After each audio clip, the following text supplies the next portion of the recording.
Жабраил періштелердің мырзасы. Мұхаммад пайғамбарымыз адамзаттың мырзасы.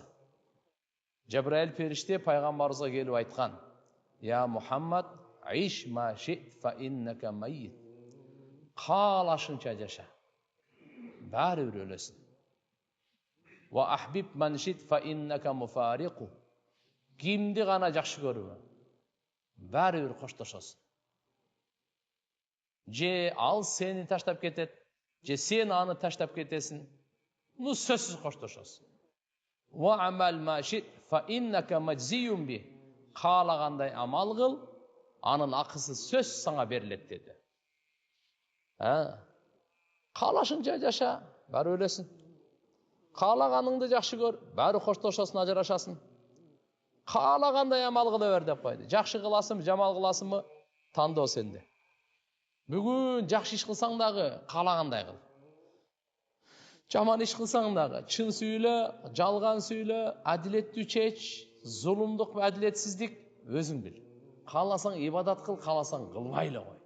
Қаласаң иман келтір, қаласаң қылмайлы қой. Бүгін таңдау сенде, ықтияр сенде.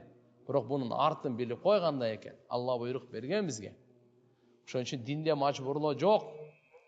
Дінде мәжбүрлау жоқ. Ла икраха фид-дин. Дінде мәжбүрлау жоқ. Жабраил періште келіп үшінтіп айтып отады пайғамбарымызға: Иъмал ма ши фа иннака маджзиюн би. Қандай қаласаң амал қыл, анын ақысы сөзсіз саңа беріледі.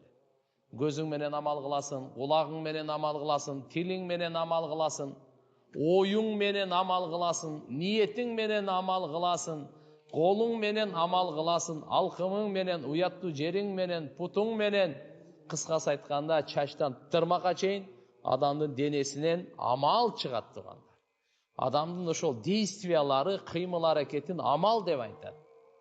Амал деп айтады. Мені қол қойып атауы,